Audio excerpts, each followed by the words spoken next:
बाद आपका स्वागत है। कहानी कुर्सी की देख रहे हैं आप, और अब कहानी बिहार की, जहां एक तरफ नीतीश सरकार ने अपना आखिरी बजट इस सरकार का पेश कर दिया है, तो उस बजट पर रोज सियासी घमासान देखने को मिलता है। तेजस्वी यादव बिहार की कमियां नीतीश कुमार के सामने रखते हैं और बताते हैं कि 20 साल के शासन में नीतीश कुमार पूरी तरीके से नाकाम साबित हुए हैं। तो इस बजट में कोई लोक लुभावन घोषणाओं का ऐलान नहीं हुआ। इसे मुद्दा बनाकर पूरा का पूरा विपक्ष विधानसभा के बाहर प्रदर्शन करता है। रोज आपको तख्तियां लिए हुए विपक्ष के नेता, पोस्टर लिए हुए विपक्ष के नेता नजर आएंगे। विधानसभा की कार्रवाई शुरू होती है, उससे ठीक पहले इस तरीके की तस्वीर देखने को मिलती है। चुनावी साल है, नैरेटिव बिल्ड करने की कोशिश विपक्ष भी कर रहा है। आरजेडी फुल एक्शन में नजर आ रही है। महिलाओं के मुद्दे पर, क्राइम के मुद्दे पर, विकास के मुद्दे पर, रोजगार के मुद्दे पर, हर मुद्दे पर तेजस्वी यादव नीतीश कुमार को कटघरे में खड़ा कर रहे हैं। और एक फेवरेट डायलॉग जो तेजस्वी यादव का है वो ये है कि ये वही नीतीश कुमार हैं, ये वही सीएम हैं जो पीएम के चरणों में गिड़गिड़ाते हुए नजर आते हैं।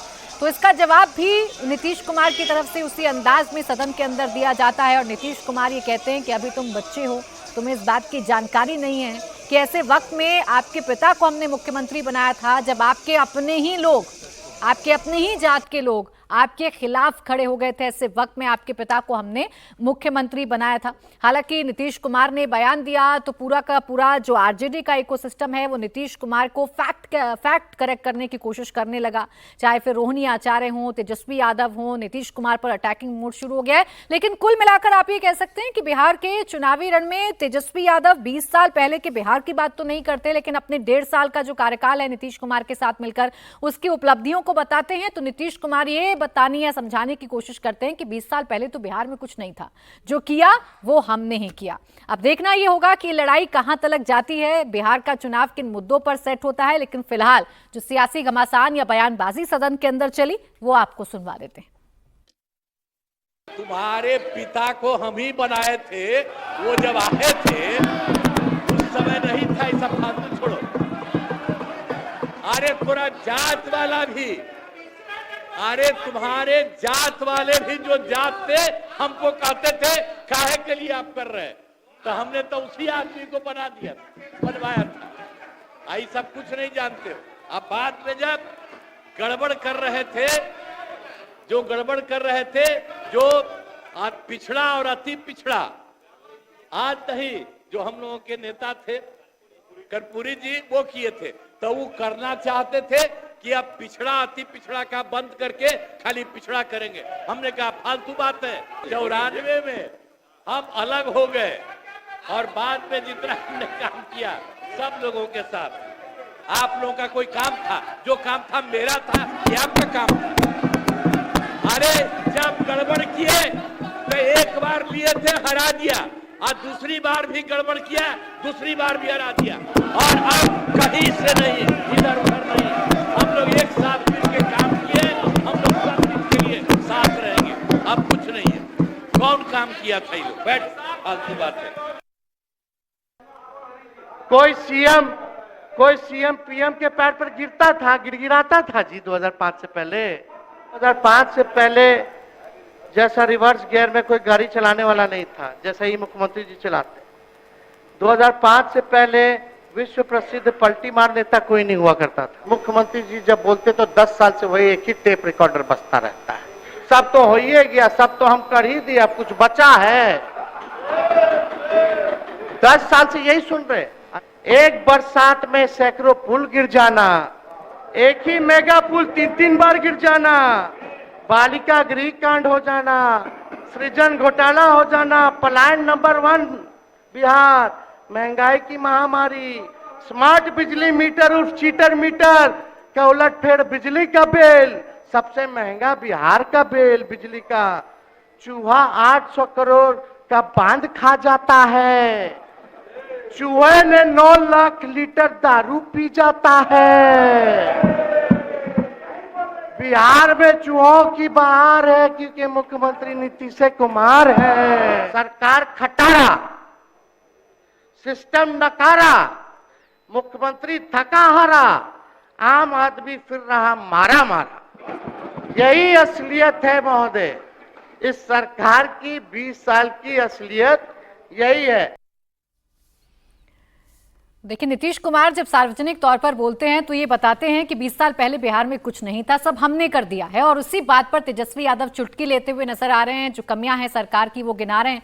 तो इतिहास में फिर नीतीश कुमार लेकर गए और बता रहे हैं कि आप तो अपने दम पर कुछ नहीं कर पाते। कुल मिलाकर क्रेडिट लेने की जो लड़ाई है वो दिलचस्प अंदाज में हर्षवर्धन जी बिहार में चल रही है। ये क्रेडिट लेना किसका चाह रहे हैं?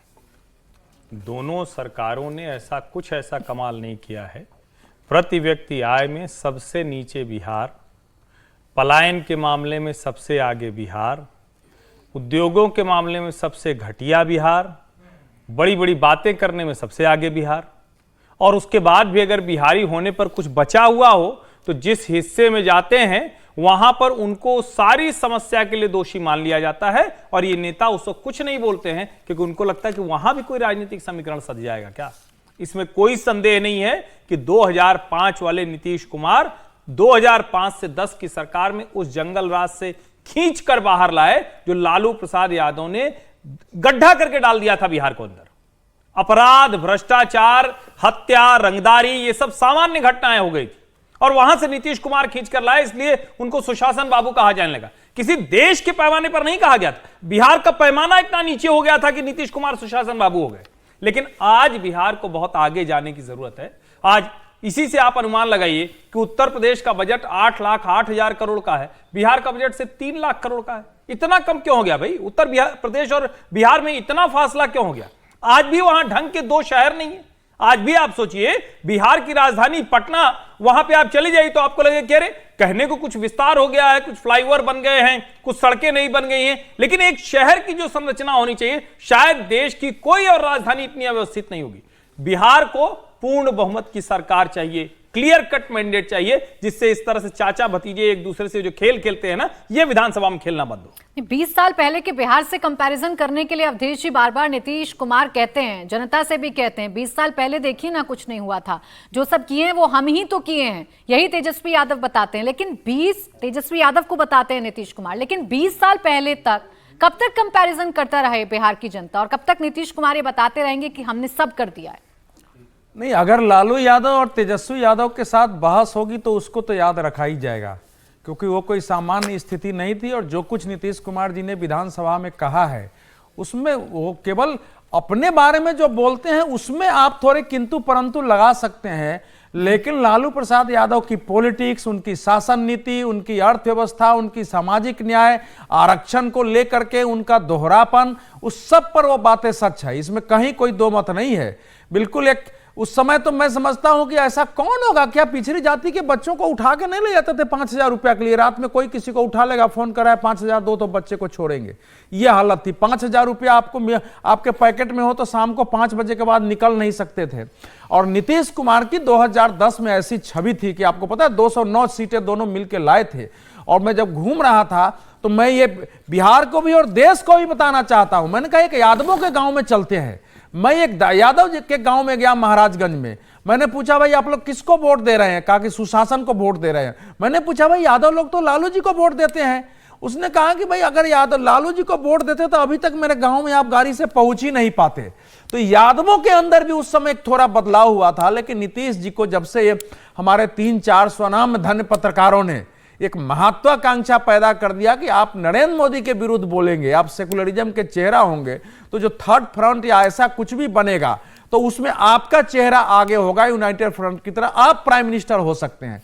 उसके बाद से इस महत्वाकांक्षा में उन्होंने अपने को भी डुबाया, बिहार को भी समस्या पैदा की, पूरी पॉलिटिक्स को गड्ढमड कर दिया। और उनको इस बात का साफ अफसोस भी होता होगा, क्योंकि देश ये भूल जाता है कि लालू प्रसाद यादव जी की पार्टी और उनके परिवार को 5 चुनाव लगातार बिहार ने हराया है, 5 चुनाव पराजित किया है। लालू जी का पूरा परिवार हार गया। 2015 में नीतीश जी ने फिर उनके साथ गठबंधन करके उस पार्टी को आज जीवित कर दिया और वो सशक्त पार्टी है। अगर नीतीश जी अपराध नहीं करते तो बिहार में एक अच्छी विपक्ष की पॉलिटिक्स का उदय हो सकता था, जो उसके कारण मर गया हुआ है। तो इस समय वो जो कुछ भी कर रहे हैं, जिस समय वो बोल रहे थे वो विधानसभा में नहीं थे, जानबूझकर बीच में वो नहीं बैठना चाहते थे कि मेरे पर हमला करेगा, तो जानबूझ के अपने कमरे में चले गए और वहीं से उन्होंने सुना और फिर आके उन्होंने भाषण दिया। जो तीखी नोक झोंक हुई है वो सम्राट चौधरी जी और तेजस्वी यादव जी के बीच हुई है, वो जबरदस्त नोकझोंक हुई, कि सब एक ही जगह से गए हैं।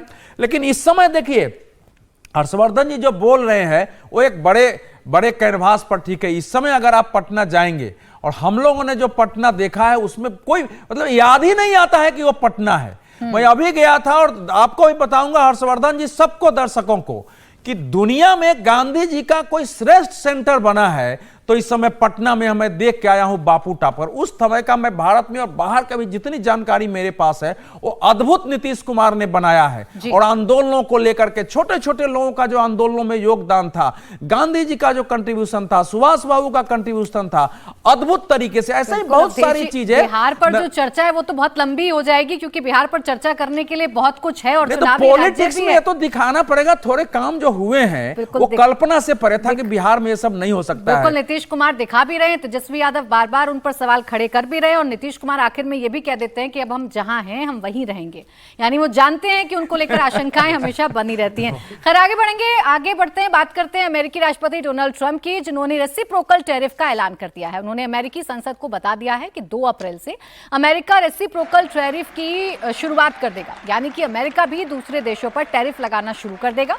दरअसल जब से ट्रंप ने अमेरिका की कमान संभाली है तब से ही वो रेसिप्रोकल टैरिफ की बात कर रहे हैं। 20 जनवरी को शपथ ग्रहण के बाद ट्रंप ने कहा था कि अपने लोगों को अमीर बनाने के लिए दूसरे देशों पर टैक्स लगाएंगे, यानी जो देश अमेरिका पर जितना टैरिफ लगाते थे अमेरिका उन देशों पर भी उतना ही टैरिफ लगाएगा। ट्रंप ने 2 बार भारत का नाम लेते हुए कहा कि भारत हम पर 100% टैरिफ लगाता है। 13 फरवरी को जब प्रधानमंत्री नरेंद्र मोदी अमेरिकी दौरे पर थे उस दौरान भी ट्रंप ने कहा था कि टैरिफ लगाने में भारत सबसे ऊपर है, भारत बहुत ज्यादा टैरिफ लगाता है। हालांकि पीएम मोदी के साथ मीटिंग में टैरिफ को लेकर कोई बातचीत तो नहीं हुई थी। इसके बाद 22 फरवरी को ट्रंप ने बहुत जल्द जवाबी टैरिफ का ऐलान किया था और अब अमेरिकी संसद में ऐलान कर दिया है कि अमेरिका 2 अप्रैल से रेसिप्रोकल टैरिफ लगाएगा। देखिए ये संदेश क्या जा रहा है डोनाल्ड ट्रंप की तरफ से। भारत का जिक्र वो कई बार कर चुके हैं कि 100% टैरिफ लगाता है अमेरिका पर, तो ना कोई दोस्त ना कोई दुश्मन, ये वाली थ्योरी लेकर रोहन जी चल रहे हैं अभी डोनाल्ड ट्रंप। प्राची, मुझे लगता है कि डोनाल्ड ट्रंप जिस राजनीति को फॉलो करते हुए आ रहे हैं इतने सालों से, वो अमेरिका फर्स्ट पॉलिसी रखते हैं। और क्योंकि खुद एक बिजनेसमैन रहे, 1980 के दशक में जब उन्होंने ट्रंप टावर्स खड़े किए शिकागो में, न्यूयॉर्क में या मारा-लागो में, तो मुझे लगता है कि वो समझते हैं कि कितना निवेश करना भी ज़रूरी है उद्योगपतियों के लिए और उनको उनके खुद के इंटरेस्ट प्रोटेक्ट करने कितने ज़रूरी हैं। क्योंकि रिपब्लिकन पार्टी जो है वो ज़्यादातर आप देखेंगे पिछले 20 सालों में जब भी उभर के आई है तो डोनेशंस से पार्टी का एक फंड रेजिंग जो है वो सबसे ऊपर पैमाने पे रखती है। इलॉन मस्क को वो सामने लेके आए, इस बारी पहली बारी उद्योगपति एक खुद उनके कैबिनेट में जाके शामिल हुआ। तो उद्योगपतियों के इंटरेस्ट्स को सबसे ऊपर रखती है ये पार्टी। फर्स्ट इंडस्ट्रियलिस्ट पॉलिसी अपनी लेके आई है ये वाली कि टैरिफ को रखेंगे। तो मुझे लगता नहीं कि इसमें कोई दिक्कत होनी चाहिए किसी भी देश को।